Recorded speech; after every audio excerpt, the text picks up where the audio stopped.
Everyone, I hope you all are doing good in your studies. तो आ गया है नेक्स्ट पार्ट। हम यहाँ पे कर रहे हैं रेगुलरली हर एक टाइप के एमसीक्यूज़ की तैयारी, चाहे वो सिनेरियो बेस्ड हो, स्किल बेस्ड हो, प्रैक्टिकल। जैसे कि आप लोगों को पता है कि अब हर एक तरह का एमसीक्यूज़ आपको करना आना चाहिए, कोई भी पेपर हो, नॉर्थ सेट हो, आने वाली ईएसआईसी की वैकेंसी हो, बीएफयूएचएस की वैकेंसी हो, किसी भी पेपर में आप किसी भी पैटर्न का एमसीक्यू आपको देखने को मिल सकता है। सो जो भी इस चैनल पे नया है प्लीज़ इस चैनल को सब्सक्राइब कर लो, क्योंकि रोज़ 3 बजे इस चैनल पे वीडियो डल जाती है न्यू एमसीक्यूज़ की। और अगर आप कोई भी नया स्टूडेंट है तो आप मेरी पिछली वीडियोज़ भी विजिट कर सकते हो, ये सीरीज़ चल रही है। एंड अगर कोई भी बच्चा ज्वाइन करना चाहता है बैचेस को, तो इस नंबर पे कॉल या फिर मैसेज करके आप बैचेस को ज्वाइन कर सकते हैं। Batches are ongoing. आने वाली सारी वैकेंसीज के लिए ईएसआईसी, डीएसएसबी और बीएफयूएचएस, नॉर्थ सेट, हर एक वैकेंसी के लिए, डीएचएस पंजाब के लिए बैच चल रहे हैं। स्टार्ट करते हैं अपने बैचेस की। एक बार डिस्क्रिप्शन दे देती हूँ, फिर आप लोग कहते हो मैम बैच डिस्क्राइब नहीं किया। एमसीक्यू बैच है, important topic plus MCQ batch है, एंड फुल थ्योरी बैच है जिसमें आपको सब कुछ दिया जाएगा। एमसीक्यू बैच जो एमसीक्यू बैच है वो है 2 मंथ्स का, जो कि ओनली 799 का है। आप ज्वाइन कर सकते हो अगर आपकी थ्योरी अच्छी है। Important topic plus MCQ batch जो है वो 3 मंथ्स का है, जिसमें आपको 100 प्लस इंपॉर्टेंट टॉपिक्स मिलेंगे। ये 1499 का है, 1500 का, मतलब कि 500 ईच मंथ, 3 मंथ्स का बैच है। फुल थ्योरी बैच जो है आपका 2499 का है, 2500 का, और ये 4 मंथ्स का बैच है। इसमें जीके, एप्टीट्यूड, पंजाबी सब कुछ कैरी आउट किया जाएगा। आप कोई भी बैच ज्वाइन कर सकते हैं फटाफट से।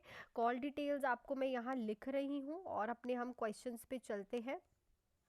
इस नंबर पे कॉल आप मेरे से बात करके या फिर मैसेज करके कर सकते हो ज्वाइन। देखो क्वेश्चन क्या कह रहा है। A neonate delivered 30-week gestation and weighing 2000 gram is admitted to the neonatal NICU में admit हुआ है. What nursing measures will decrease insensible water loss in the neonate? तो 30 वीक गेस्टेशन में 2 किलो का बच्चा जो है निको में एडमिट हुआ है, ठीक है। अब आपको जो उसका इनसेंसिबल वाटर लॉस होता है न्यूनेट का, वो कैसे कम करोगे। देखो न्यूनेट का इनसेंसिबल वाटर लॉस जो होता है, जैसे कि आप लोगों में भी होता है, जो कि 700 से 800 ml होता है एक नॉर्मल ह्यूमन बीइंग में, बच्चों में भी इनसेंसिबल वाटर लॉस होता है। तो अब आप करोगे क्या, ठीक है। इनसेंसिबल वाटर लॉस जो कि हमें पता नहीं चलता, थ्रू इवेपोरेशन होता है, ठीक है। bathing the baby as soon after birth as possible, use of eye patch with phototherapy, use of humidity in a intubator, या फिर use of radiant warmer। देखो अगर आपको वाटर लॉस मेंटेन करना है तो आप ह्यूमिडिटी जो है इंट्यूबेटर में यूज़ करोगे। उससे क्या होगा, जो वाटर लॉस हो रहा है इनसेंसिबल, पहली बात तो ह्यूमिडिफाइड एयर में रहेगा, मॉइस्चर रहेगा, तो वो वाटर लॉस उसे कम होगा। देखो अगर आपने उसे बादिंग करवा दी एज सून एज, तो आप जब भी नहा के निकलते हो, कभी सर्दियों में आपने देखा होगा कि वेपोरेशन बहुत ज़्यादा होती है बॉडी से, ठीक है। उससे भी इनसेंसिबल वाटर लॉस जो है वो डिक्रीज नहीं होगा। आई पैच तो आप आई को प्रोटेक्ट कर रहे हो, रेडिएंट वार्मर भी नहीं यूज करना। अगर आप ह्यूमिडिफायर यूज करते हो इंट्यूबेटर में, जो कि डिक्रीज करेगा insensible water loss in the neonate. चलो नेक्स्ट पे चलते। क्वेश्चन क्या है। A preterm infant delivered 2 hours ago at 34-week gestation is experiencing rapid respiration, grunting, no breath sound on one side and shift in a location of heart sound. The nurse should prepare to assist with which of the following? 2 घंटे पहले एक बच्चा हुआ है, pre term हुआ है, ठीक है।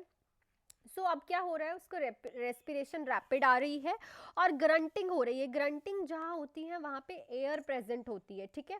और उसका ब्रेथ साउंड नहीं आ रहा है एक साइड पे, और जो हार्ट साउंड है वो शिफ्ट कर रही है इधर उधर। तो अब नर्स क्या चीज़ करेगी, असिस्ट क्या करेगी, प्रिपेयर क्या करेगी। प्लेस करेगी न्यूनेट को वेंटिलेटर पे, administration of bronchodilator through the नेयर्स, suctioning of the neonate नेयर्स with wall suction, insertion of a chest tube with into the neonate. तो देखो जब भी किसी को ये प्रॉब्लम होती है, बच्चे को, न्यूनेट को, तो देयर इज अ चांसेस कि उसकी जो एयर और फ्लूइड फिल है चेस्ट कैविटी में। ग्रंटिंग लिख दिया ना तो यही होता है। नो ब्रेथ साउंड भी तभी आती है और शिफ्ट भी तभी होती है अगर एयर और चेस्ट कैविटी में एयर और फ्लूइड फिल्ड हो। तो आपको कुछ नहीं करना होता, जस्ट टेस्ट ट्यूब डाल दो न्यूनेट के, जिससे पेशेंट की थोड़ी सी जो ये प्रॉब्लम है वो थोड़ी ठीक हो जाती है। ब्रोंकोडायलेटर्स नहीं देने, ना प्लेसमेंट करनी है न्यूनेटर की वेंटिलेटर पे, बिकॉज ग्रंटिंग लिख दिया, रैपिड रेस्पिरेशन है, मतलब कि अंदर फ्लूइड एंड एयर प्रेजेंट है। चलो नेक्स्ट देखो, nurse teacher client about heat and cold treatment to measure arthritis pain. Which of the following client statement indicate the client still has a knowledge deficient? अगर एक nurse client को teach कर रही है, arthritis की pen है patient को, cold and hot applications के बारे में, तो ऐसी कौन सी स्टेटमेंट क्लाइंट देगा जिससे आपको पता चल जाएगा कि उसे इसके बारे में समझ नहीं आया है?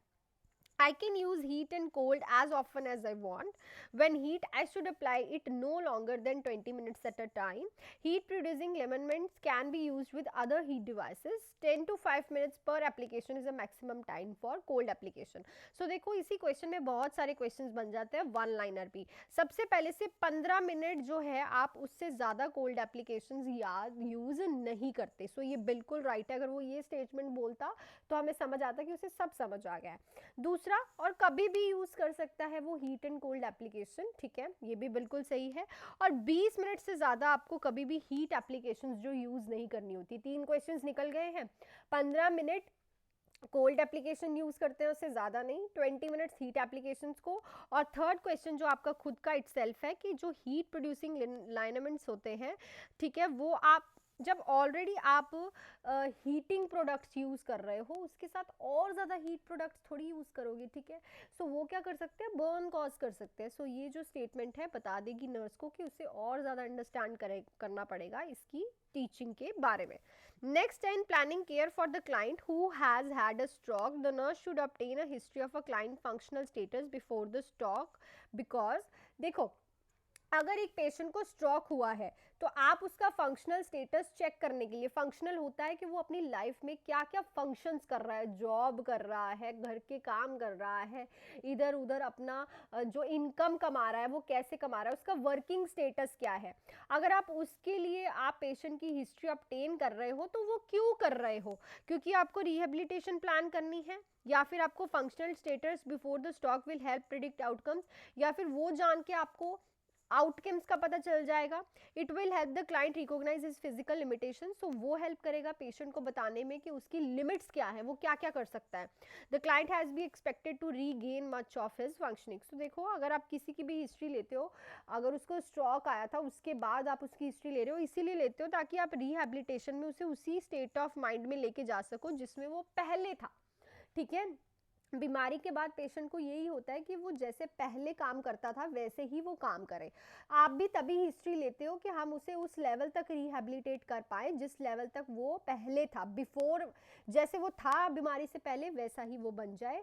सो इसीलिए आप उसकी हिस्ट्री टेकिंग लेते हो. चलो नेक्स्ट देखो, client with the haemorrhagic stroke is slightly agitated, heart rate 118, respiration 22, bilateral rhonchi are auscultated, SpO2 94, blood pressure इतना, and oral secretions are noted. What about orders of intervention should the nurse follow when suctioning the client to prevent ICP and maintain adequate cerebral perfusion?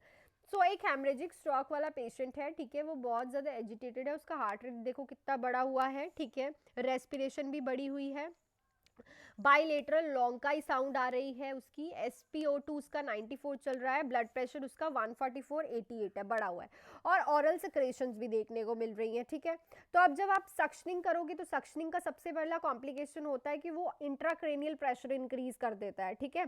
और तो अब ये चीज़ को avoid करने के लिए आप इनको सीरीज में लगाओ कि सबसे पहले आप एडुकेटली सक्शनिंग कैसे करोगे. सो देखो, जब भी आपके पास ऑप्शंस देख लो, suction the airway, hyper oxygenated, suction the mouth, provide sedation. तो सबसे पहले क्या करना है आपको, जब भी आप पेशेंट को देखते हो ऐसे जो बहुत ज़्यादा एजिटेटेड होता है तो वो सक्शनिंग तो नॉर्मली कराएगा नहीं, आपको सबसे पहले उसे सिडेट करना पड़ेगा. Sedation is a foremost. सबसे पहले यहाँ लिखा है what order of invention. Order मतलब आपको ऑर्डर बनाने कि कैसे आप स्टार्ट करोगे प्रोसीजर को. सबसे पहले पेशेंट को क्या करोगे, आप सिडेट करोगे. उसके बाद जब भी आप सक्शन करते हो उसके बाद पहले क्या करते हो, हमेशा पेशेंट को हाइपर ऑक्सीजनेट, ठीक है, हमेशा ऑक्सीजन जो है हाइपर ज़्यादा देते हो उस पेशेंट को. देन आप सक्शन करते हो एयरवे को, ठीक है. उसके बाद आप क्या करते हो, सक्शन करते हो अपने माउथ को. सो 3, इट्स अ 4 2 1 3, ठीक है. ध्यान से देखो क्वेश्चन में करना क्या है, ठीक है. उसके बाद ही ऑर्डर्स आप अच्छे से लगा पाओगे.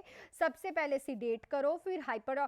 सक्शनिंग से पहले यही होता है, अगर एजिटेटेड देखो बहुत ज़्यादा है पेशेंट, ठीक है, एजिटेटेड बहुत ज़्यादा है, सो सिडेट करना ही पड़ेगा आपको। उसके बाद आप हाइपर ऑक्सीजनेट करोगे, देन एयरवे को क्लीन करोगे, देन माउथ को क्लीन करोगे। सो ये ऑर्डर रहेगा जब आप पेशेंट को सक्शन कराने जाओगे। इससे उसका आईसीबी भी मेंटेन रहेगा और सेरिब्रल परफ्यूजन भी एडिक्वेट होगा। दूसरा, 10 सेकंड से ज़्यादा कभी भी पेशेंट को आपने सक्शन नहीं करना, ठीक है, अगर आईसीपी इंक्रीज है पेशेंट का। चलो नेक्स्ट देखो, तो client with tuberculosis is to be discharge home with community health nurse follow up of the following nursing intervention, what should have the highest priority.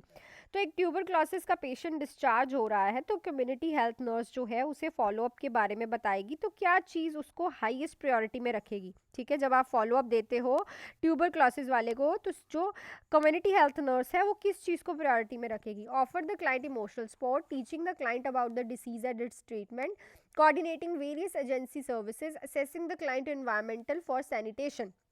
सो देखो, हमेशा जो प्रायोरिटी रहती है ट्यूबरक्लोसिस वाले पेशेंट को कि उसको डिसीज़ के बारे में पता हो, उसके ट्रीटमेंट के बारे में पता हो, क्योंकि देखो ये पेशेंट कम्युनिकेबल कर सकता है डिसीज़ को, 4 बंदों को और दे के आ सकता है। दूसरा, इसको ट्रीटमेंट जितना अच्छे से चलेगा उतनी ज़्यादा अच्छे से इसको पता चलेगा डिसीज़ कंडीशन के बारे के, ये कब ठीक होने वाला है, क्या प्रॉब्लम इसको हो सकती है। दूसरा देखो, एनवायरमेंटल एंड सैनिटेशन का तो इससे कोई लेना देना नहीं है ट्यूबरक्लोसिस वाले का, बिकॉज ये कम्युनिकेबल डिसीज़ है, ड्रॉपलेट इन्फेक्शन से फैलती है, तो सैनिटेशन का ओरोफिको रूट का कोई फिकल रूट का कोई लेना देना नहीं है, सॉरी ओरो का तो है। कोऑर्डिनेटिंग वेरियस सर्विसेज एजेंसी, आपको इस टाइम पेशेंट को हेल्थ केयर देना है, मतलब हेल्थ एजुकेशन देनी है, ना कि आपको कोऑर्डिनेट करना है एजेंसीज के साथ। ठीक है, इमोशनल सपोर्ट क्यों देनी है आपको, पेशेंट को बताओ कि डॉट्स का थेरेपी चलता है, बहुत अच्छा है, इफेक्टिव है, बहुत सारे पेशेंट है जिनको टीबी होता है, ठीक हो जाता है। ठीक है, सो फॉलो अप में मेजर यही आपका रहेगा। ठीक है, चलो नेक्स्ट है 100th क्वेश्चन पे पहुंच गए हैं। Which of the following family member expose to tuberculosis would be the highest risk for contacting the disease. तो इनमें से कौन सा फैमिली मेंबर है जिसको ट्यूबरक्लोसिस हाईएस्ट प्रायोरिटी है होने का।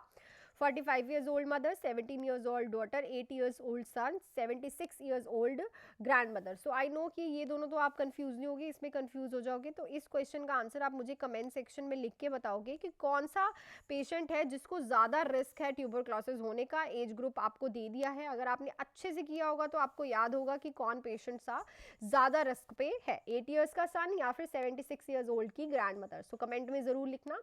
So that's it for this video. I hope कि आपको क्वेश्चन जो है अच्छे से समझ आए हो, मैंने एक एक चीज़ को बहुत अच्छे से डिस्क्राइब किया है। वीडियो को लाइक करो सबसे पहले, फिर ही जाना वीडियो को छोड़ के, प्लीज़ लाइक एंड लाइक, ताकि मैं मोटिवेट रहूं। एंड शेयर कर दो अपने फ्रेंड्स के साथ फटाफट जाके, और साथ ही में चैनल को सब्सक्राइब कर लो। और अगर आपको बैच ज्वाइन करना है तो ये रही हमारी कॉल डिटेल्स, इसमें मैं खुद आपको स्टडी करवाती हूँ। अगर आपको मेरा पढ़ाने का तरीका अच्छा लगता है तो आप कोई भी बैच ज्वाइन कर सकते हो। एमसीक्यू बैच है जो कि 2 मंथ्स का बैच है, अगर आपको ओनली एमसीक्यूज लेने हैं तो बहुत ही अच्छा 799 800 का बैच आपको कहीं नहीं मिलेगा, जिसमें आपको हर एक तरह का एमसीक्यू मैं करवा रही हूँ।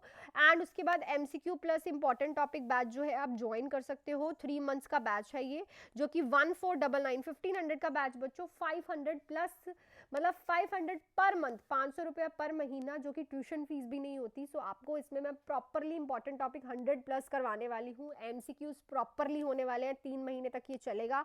आपकी डीएचएस, बीएफयूएचएस, जीएमसीएच सारी की तैयारी इसमें हो जाएगी।